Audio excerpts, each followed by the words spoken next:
Swamiji, pack up your Vedas and return to India. Dangerous path you are advising.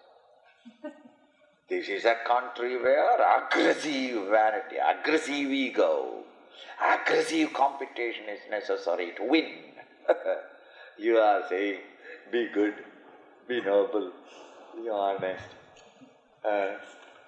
And thereby when you are noble virtues, virtuous and noble vasanas increase, your mind becomes quieter and quieter. And with a quieter mind you meditate more and more, and you shall come to realize it. Of what use is it? I realize. But what about the world around you?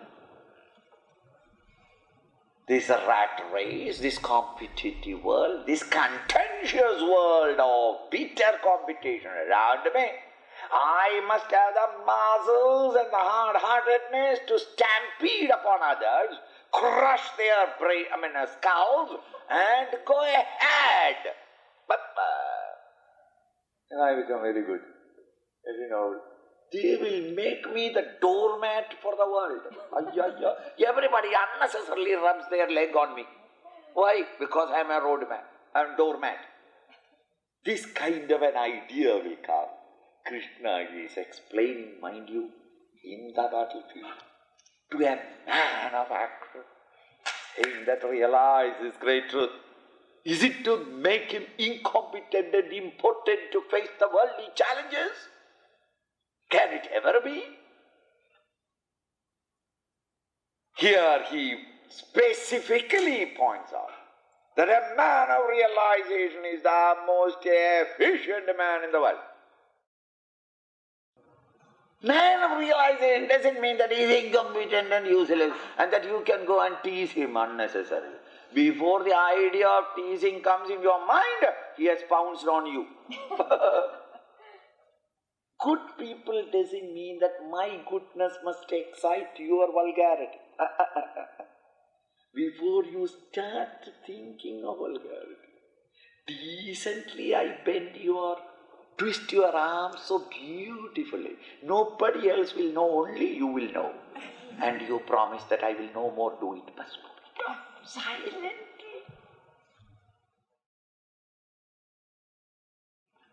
Rama with his bow, Krishna with his chakra, all the deities, they came into this world, and those evil-minded, they were made to curb their evil, and good people blessed and raised them to a higher temple. Did we do that? In whatever situation. We have got a very passive attitude. Man of realization is a fellow who doesn't know how to earn his livelihood itself. He has no house at all, poor fellow. He can't even afford a wife. A useless fellow sitting down. He can't even shave properly, and therefore the beard comes out. He is a useless fellow sitting down, waiting for death. No!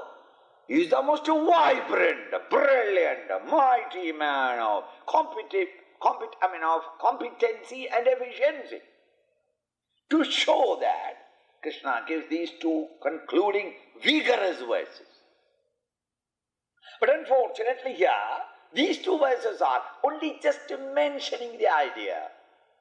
This is the link with which the next chapter is being introduced.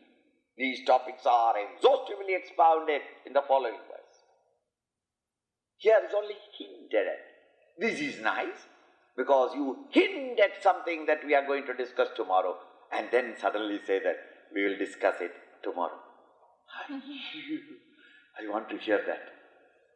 In films, you will find a trailer for the next picture. The best portions are just slightly shown. And your inquisitiveness increased. Hey, I think that is better picture. We must come.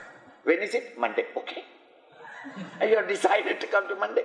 In the same way, he is just giving a hint and it is expounded in the next verse. So then here he says, Jara Marana Moksha, to liberate ourselves from Jara, old age, Marana, death.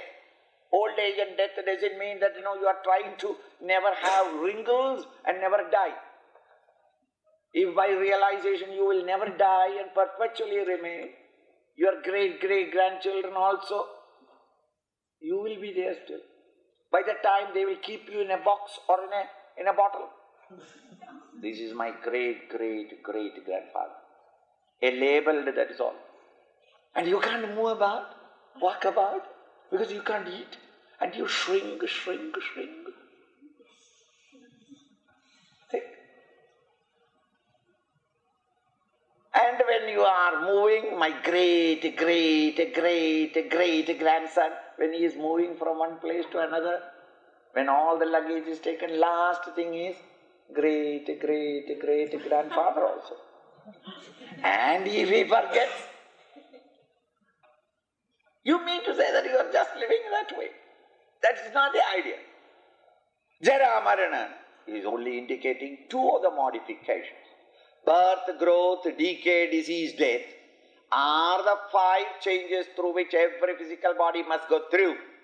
Everything that is conditioned in time must go through these changes. Always the helpless, hapless conditions are the old age, diseases come and die. These are miserable states. Those who are trying, those PFTs who are trying to go beyond the persecution of time and reach the timeless, the deathless, the changeless, the imperishable, the undecayed, to go beyond the decay, the wrinkles, and the death, the disaster, to reach out, those who are trying to reach out, liberate themselves from these sorrows, shackles of sorrows, and reach the state of undecaying, changeless, timeless, immutable essence. Mamashritya yatandide, those who are depending upon me, turning their attention to me, the timeless. Yatana, effort, putting forth all the effort of contemplation, meditation. Such people, in order to go beyond the wretchedness of time, those who are turning their attention to me, the timeless, and put forth all the necessary effort of quietening the mind and turning it in steady contemplation upon me. They, Brahmatadviduh, indeed, they come to know that, come to experience, explode into that Brahman, that state of immutable self. They wake up into that state of consciousness. But in that process of elevating ourselves into that higher state of consciousness, Krishna Madhyatma, he has already understood this entire mechanism. Not only that he has conquered the vasanas and gone there, he has now understood completely the mechanism and the confusions in which he has lived. He has become acutely aware that it is because of my vasanas that desires, agitations and actions took place. And therefore I developed into a shell of a hard sense of individuality, the ego, and the ego got confused and wanted happiness, and it could think only in terms of acquiring and possessing the world of OET. And for that I went through this entire mechanism, you understand, in the process. When you wake up from the dream to the waking, the waker immediately in a flash understands, why did I dream? How did I dream? Where did I dream? I never went anywhere. It was all in my mind only.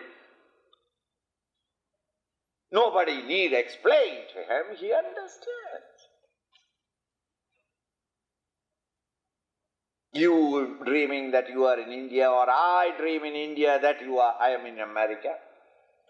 When you wake up in your own bedroom, suddenly in a flash you understand, oh, it was only a dream. What do you mean in a dream? I did not go anywhere. I didn't do anything. Yeah, the whole adhyatma, the subjective mechanism, you come to know of it. Krishna madhyatma, karma chakhilam. Not only that, the mechanism of the inner psychological equipment is understood by the man, but also the type of performance, karma, the type of performance that emanated from. Once you have got this knowledge, in all others, he understands that he is behaving that way. Why? Immediately you understand and sympathize his mental confusions. And therefore he did it. Because of that urge in him, that vasana in him, you understand the whole thing. And when you understand the others better, your performance and efficiency in controlling them and regulating them and getting the right performance from them becomes more.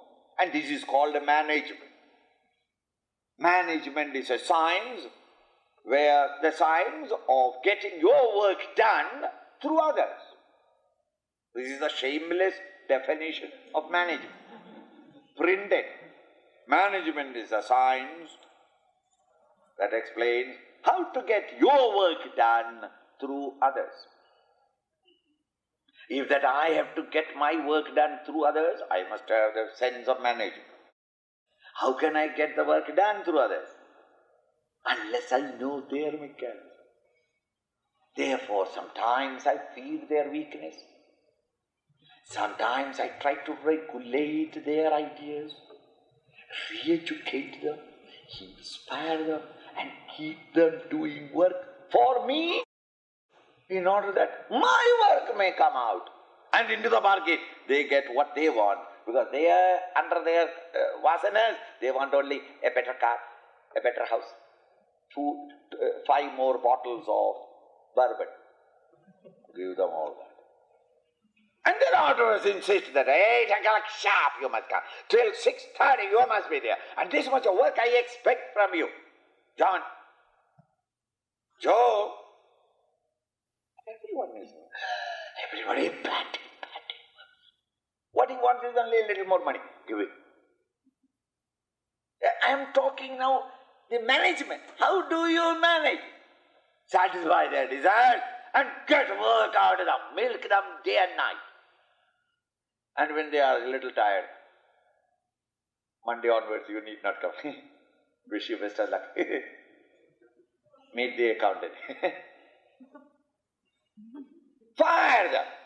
Hire others. Get your work. There's a man who knows Krishnam totally, the Adhyatmic. How the other's mind works and why it is working in this way and how to best help it. A man of realization is the most competent guy in the world outside. He is not, he appears to be a very soft, nice, because he won't tom the things. How beautifully Christ knew that the whole thing is already prearranged. The capitalists there and the government have already decided. Then why should I now argue unnecessarily? The pilot may advise him, please say that you never meant it. He chose to be silent. See, he has understood. that I am a 2000 years earlier came into the world. A little early. People will not understand. But I have already sown the seeds. Those fishermen of Galilee will carry on. These people will never understand it. Their culture is going to be exhausted and only reported in some books in rare libraries of very rich universities. Even there they will start selling it. He has understood because it has become sick. That culture has become sick and it is perishing. It will take time only. But I have sown the seeds. These will keep the garden dry. The old ones will die away. Never mind. My work is done. I don't want to play with them and talk to them. And what will they do? They will hammer me into a cross. That is the maximum that they can do. But I am not the body. I am the Son of God. I am not the body. What they can do is only hammer my body. If you, out of anger to the Swamiji, and you saw my shirt drying up, you took the shirt and hammered the shirt all over. And the shirt is moving in the breeze. And you are very happy. Hammered the Swami down. I will also stand with you and enjoy the whole thing. In what part of me is destroyed when you hammer my coat or my shirt on a cross? One who has risen from the body and has become one with that higher state of consciousness, you can't kill him. You can't destroy him. Think. They're such masters. When by the time they reach the higher state, they have understood the entire Adhyatmam, the inner personality and their behaviorism is all understood. That he understands how the other's mind functions, why they are behaving, what are the motivations behind them. Once thus you know the people and their tendencies, you are forewarned. You can anticipate what they will do. And therefore it is not in the outer world he is an incompetent guy.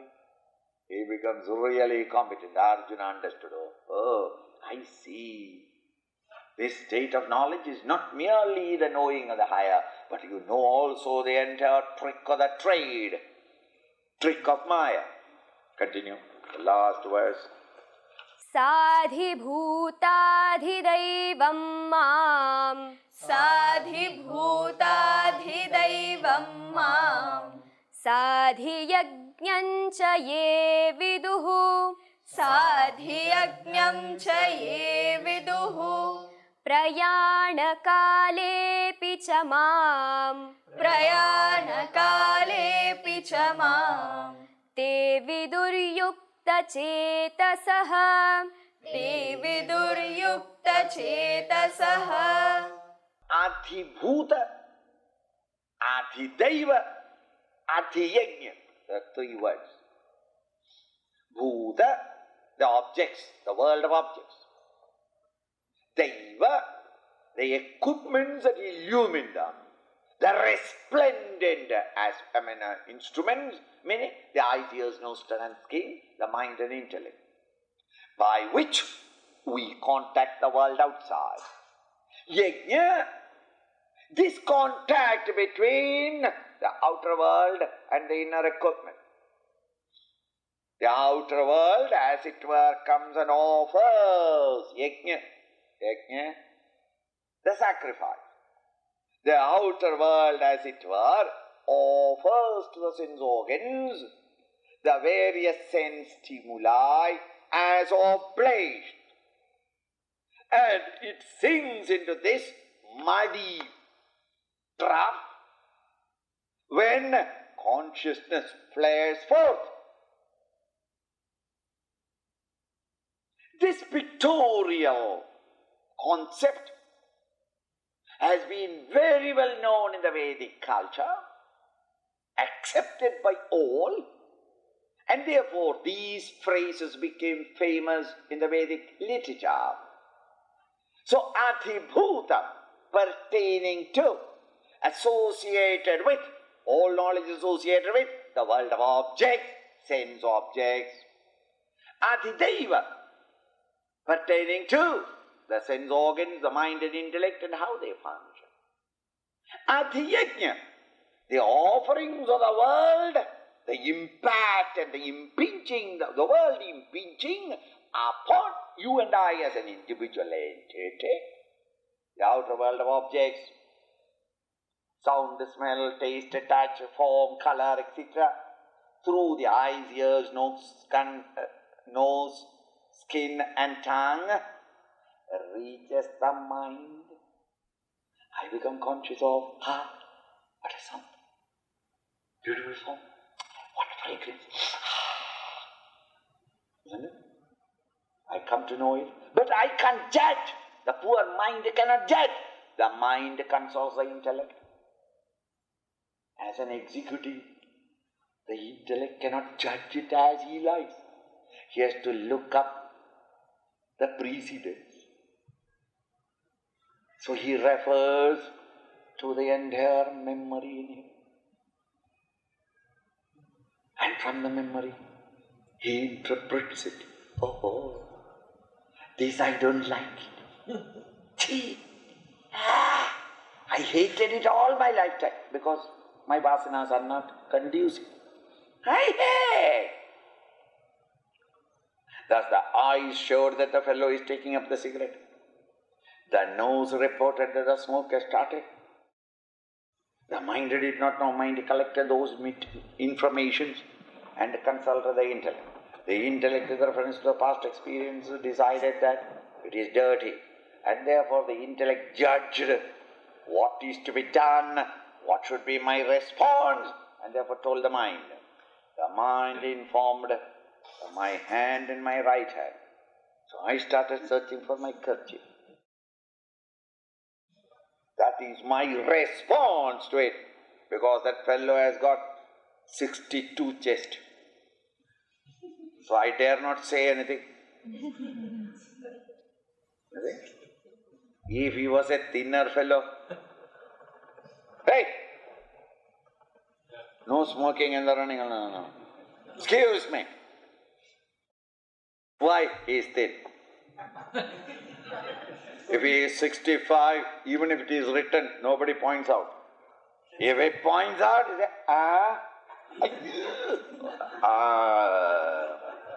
You understand? So the intellect told him that, don't say anything because he has got 62. Then what am I to do? Now the response to the world outside, that is what I want to know. Make you understand. These reaction, action and reaction, the world outside impinges upon me.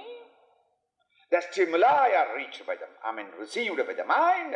The mind consults the intellect decides the response, and the responses are through the instruments of action. I respond and express my response in the world outside. All these activities are pure, conscious. The man of perfection is conscious of them all. He knows them all. He is acutely conscious of it. And such an individual, prayana kale, not only that he has realized the highest truth, but he knows the entire mechanism, every bit of it, thoroughly. He is an expert in this equipment. Such an individual, prayana kale, when in the last the body is dropped, in that old end, the physical death of a master, jamam te vidu, they are able to turn their entire mental attention to me and centered in me, they leave the body. Yukta chetasa, their entire chetas, mind and intellect, yuktaha, ever steadfast in me, in that experience divine, they drop the body. And while they are playing with the body, there is nothing that is untoward that he doesn't know. He realizes not only the higher self, but he realizes the entire physical equipment of himself. and he also understands and anticipates correctly how the others will respond and react under certain circumstances. Meaning that such a man of perfection lives in the world dynamically, unprejudiced by their own misinterpretations of asanas, with neither love nor hatredness. He meets the challenges one by one. As they arise, he sees the world in its purity, not misinterpreted in terms of I and my. He lives most excellent life, most competent existence. With this, the 7th chapter is over. There are, if you go on carefully analyzing it, you find about 30-35 hints at contemplation. Contemplation means arrow mark shows to turn our mind and intellect's attention in a certain direction. They are the lower nature, there is a higher nature in you. And when you are meditating, the lower nature will disturb. Because there that is that we have been living for millions and millions of years. It's habitual for us. Now how am I to meditate? Learn to repeat to yourself, they are in me, I am not in them. The waves are in the ocean. The ocean is not in the waves. Like this, there are very many tips given in this chapter as exercises in meditation. That's the 7th, 8th and the 9th chapter. All the 3 chapters. Together something like 82. It can be 100 and odd. It's all your choice. You can take a whole stanza as an exercise or one part of it as an indication. To learn the art of turning your mind's attention in that direction is to hold the mind at meditation. When you are thus staying on the meditative mood, it happens. The gliding into the higher is not a deliberate act. It happens. Thus Arjuna, after being told the 6th chapter what is meditation and how it is to be done, 7th, 8th and the 9th chapters gives the various exercises of meditation. This is the development of thought in the Upanishad at this 4th point.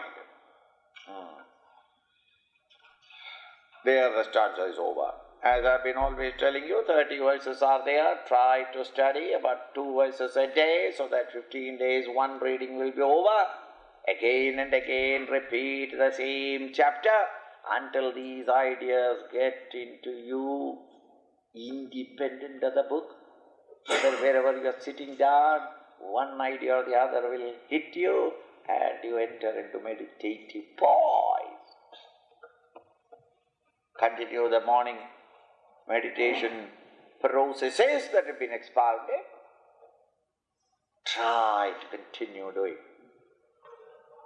Watch for progress, not every day or every week, but give yourself a time of about 6 months and then watch. You shall suddenly find that you have passed or moved a large area from where you were before. Those who are for the first time listening, you can know it. These 9 days, the amount of information you have reached and the clarity of vision that has come, relatively. I'm not saying that all doubts have ended, but much of the muck and false values in the mind have been realized. You realize that they have no stay or no support at all.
आरती श्री चिन्मय सद्गुरु की, दिव्य रूप मूर्ति करुणा की, आरती सद्गुरु की। चरणों में उनकी शांति समाई, शरणागत की भ्रांति मिटाई, पाप ताप संताप हरण की, आरती श्री चिन्मय सद्गुरु की, आरती सद्गुरु की।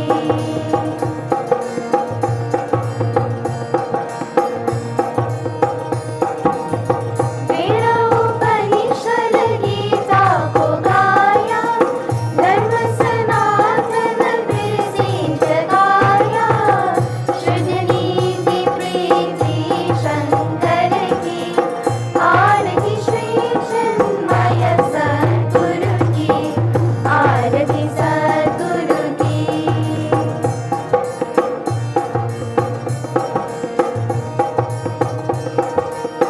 सिद्धवारी गीता को भूमि में, नित्य विराजे गुरु हमारे, भक्त हृदय आनंद श्रोत की, आरती श्री चिन्मय सद्गुरु की, आरती सद्गुरु की, आरती सद्गुरु की, आरती सद्गुरु की।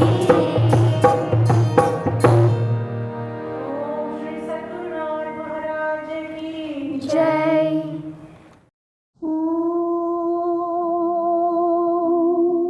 पूर्णमदः पूर्णमिदं पूर्णात् पूर्णमुदच्यते